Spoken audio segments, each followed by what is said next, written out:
Without honesty, there is no such thing as higher intelligence. In many ways, honesty is the summation of other dimensions of intelligence. How may intelligence ever exist except through the practice of honesty? How can intelligence be applied to life unless the situation is honestly evaluated? It's unfortunate that honesty is regarded primarily as a guidance for morality rather than an aspect of intelligence. In other words, oh, you're a good person because you're honest, rather than, no, you're very intelligent. You're handling the situation honestly. Honesty brings solutions to every problem in life, as well as science, law, and social management. Honesty begins with the most simple question, what is it? Followed by a direct, uncensored answer of what is. The most dangerous person, of course, to deceive is yourself. In doing so, you destroy the basis for honesty. Honesty is the foundation of intelligence, while dishonesty is the foundation of stupidity.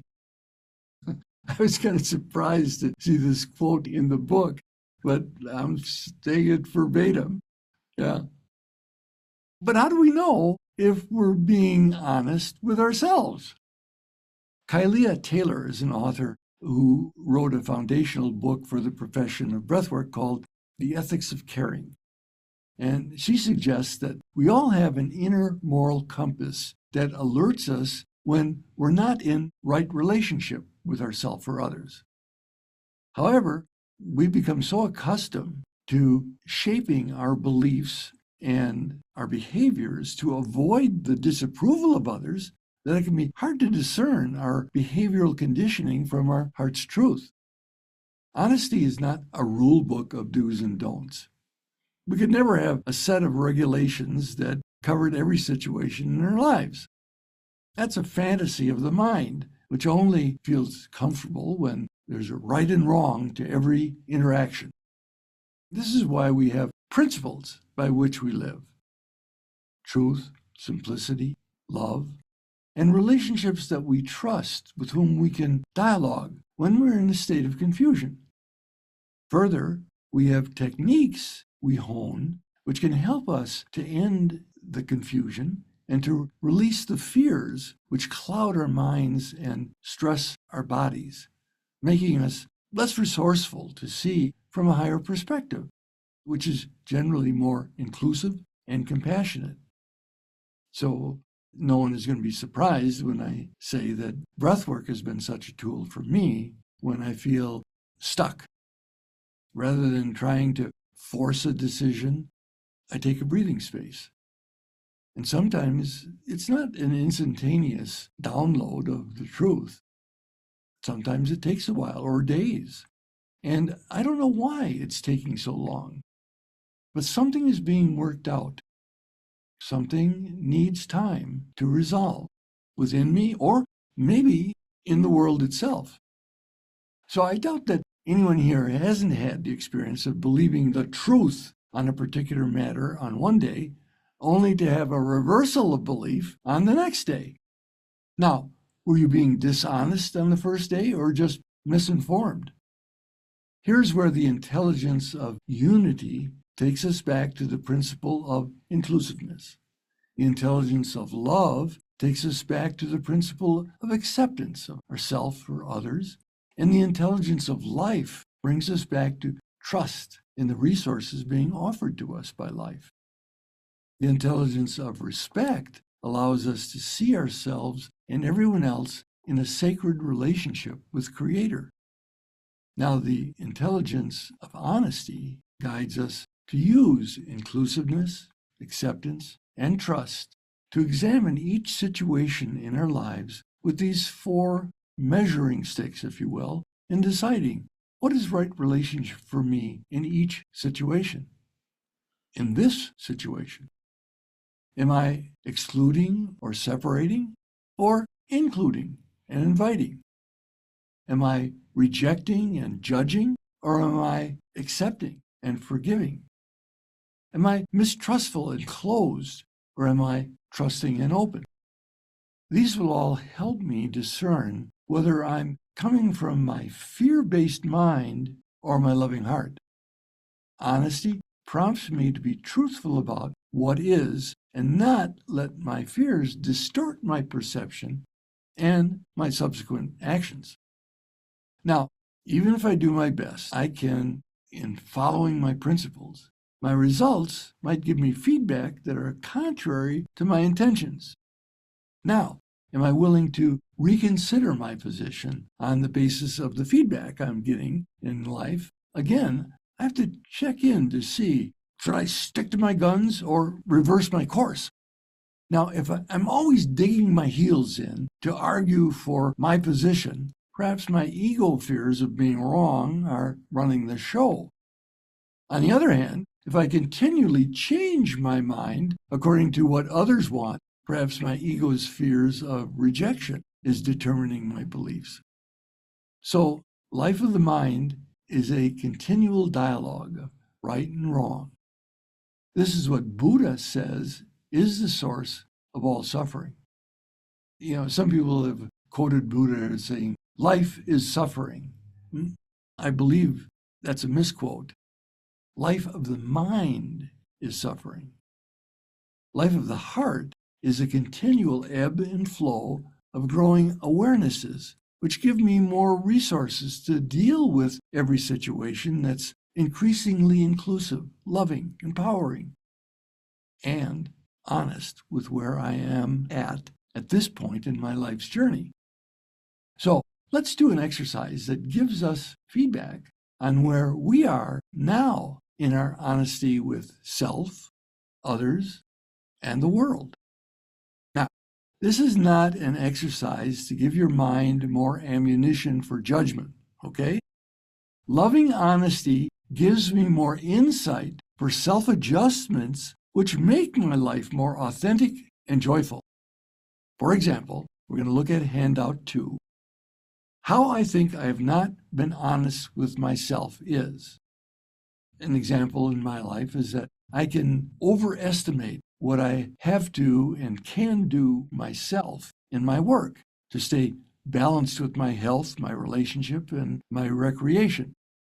In other words, I can do too much, take on too much. What's the fear behind deceiving myself? Oh, I can do that. I can handle this and that. Well, one of the fears is I'll be weak or lazy if I don't push myself. What is the loving truth underneath this now? Well, I am increasingly trusting the resources given me and consciously allowing my life to unfold in mutually supportive and fulfilling ways. In other words, I don't have to take it all on and do it myself. I can trust in the flow of life. Second question on handout 2 is, how I think I have not been honest with others is. For me, an example is when I think I have to always fulfill others' needs in order to have equitable compensation for my service. So a fear behind my dishonesty in relating to others is, well, others will abandon me if I don't fulfill their needs in ways they think I should. What's a loving truth underneath that fear? I give my best in just and fulfilling ways to myself and others, and I'm recompensed by the universe generously. Now, as with any affirmation, my mind wants to challenge that. Okay, how come I didn't get paid? And how come they didn't acknowledge I did? It's like, here's where sometimes I have to pull out a famous tool I don't often talk about, but I'll share with you tonight. It's called the sword of shut up. I literally have to cut my mind off at the knees and say, take a break, okay? I am more and more learning to trust that what I give from my heart is the best and it's fulfilling to myself and others. And I'm recompensed. I'm paid back by the universe generously. It may not be in money on the spot, okay? So reward or payment may come in many, many other ways than your mind originally thinks it's supposed to. All right. The third one is how I think I've not been honest with the world. Example for me is when I think I have to work harder than others to live in sufficiency and abundance on earth. So a fear behind this dishonesty with the world is my worth in the world is determined by how hard I work, and my innate laziness will do me in if I don't work harder than others. So, loving truth, I do love to work and to play in a natural balance that supports all in my world to grow and prosper. Okay, now you'll note on this inventory and others that I've shared with you in this class, I put the statements in the past tense rather than affirming their validity within right now. For example, how I think I have not been honest, not how I'm not honest. Okay, so again, it's a way of working with the mind to take a step beyond it. So let's do this. And again, I'm asking you to do this right now. Well, I'm going to do this later after class. I'll have a snack. And no, use the energy of the group right now. And let's complete the 3 sections instinctively from your heart. Don't overthink, but listen to the wisdom of your core and just keep breathing as you do it. This is the key to compassionate release rather than reinforcing limitation. Complete the questions now on handout 2. How I think I've not been honest with myself is. How I think I have not been honest with others is. How I think I have not been honest with the world is. Now, 4 or 5 minutes to do this. Okay, come back to the group. So this is a challenging exercise that may take some time to complete fully. If you're successful with just one instance of identifying this cycle, it can open the doors of realization about the nature of many of your relationships with yourself, others, and the world. What I mean by cycle, I mean the judgment that you have and the fear underneath it, but what's a loving truth underneath that? So, who would like to share? I'm going to take a risk here. Let's see if we can get a share on each of these 3 sections. So who would like to take section 1? Who is willing to? I can do section 1. Bena, gotcha. The way I have been not honest with myself is that I'm better off alone and that I can kind of just handle things all by myself and I'm hyper independent. So I think the fear behind this deception is that I don't want to feel like a burden and I don't want to feel or rejected, right? I don't want to feel like somebody has to do all this stuff for me. And I also don't want people to feel like, oh, it's whatever. So me needing my personal time and time alone and not really liking responsibility is definitely all tied in there. So a loving truth is that I'm a loving person and that I have honest relationships with people. And being vulnerable is vital for living a conscious life. So trying to be open with that. And it's funny because as I'm writing this, I'm like, haven't I written this before in every single class? Like, doesn't it all just keep boiling down to like the same thing? So yeah, that was definitely a takeaway here. Bena, that is golden. Absolutely.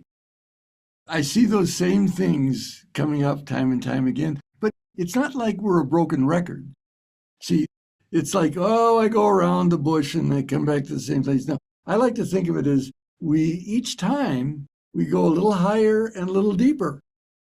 And so, of course, mother issues, I've cleared those up when I was 16. Well,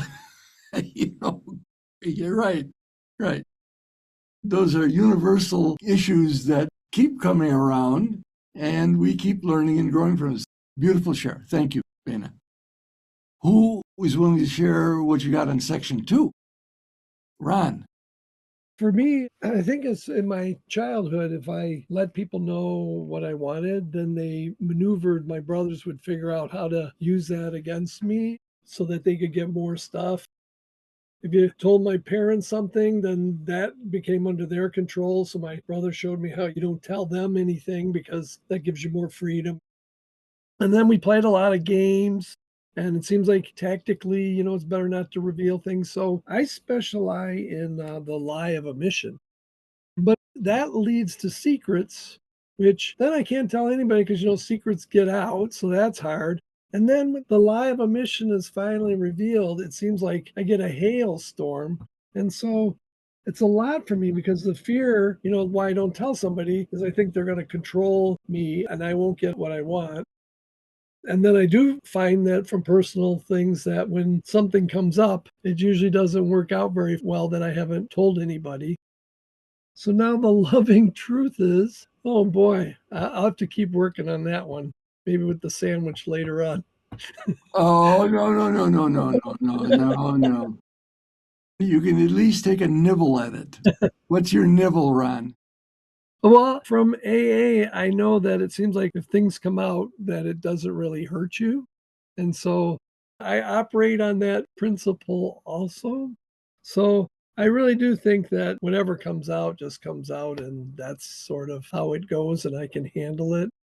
But for me, I think the lie of omission goes into how to deal with other people. It just seems like some strategy I have. Like, I don't know how I would cope in the world if I just kept telling everybody. Well, you see, that's it. The mind always works in polarities. Either you keep everything close to the vest or you vomit everything out. Wait a minute. The heart has discernment. The heart has discernment. So I don't say everything to everyone, but I listen to my heart and I see, okay, I have an opportunity to share a little more intimately here, and I know I'm not doing it. Is that because of fear, or is there a good reason not to share? A loving reason not to share?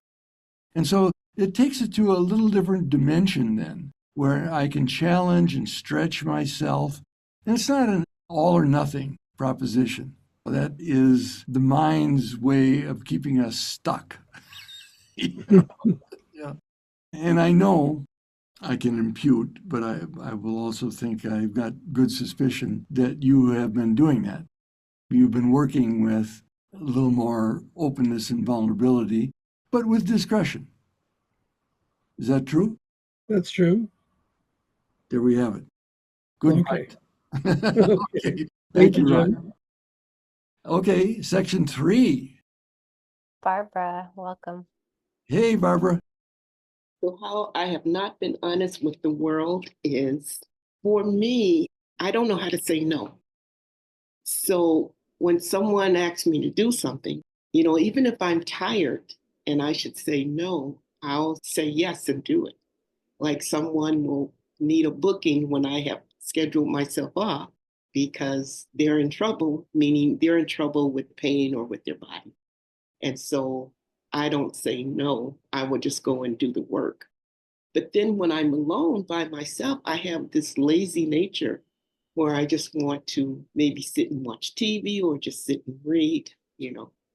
And so I'm learning to take care of myself more.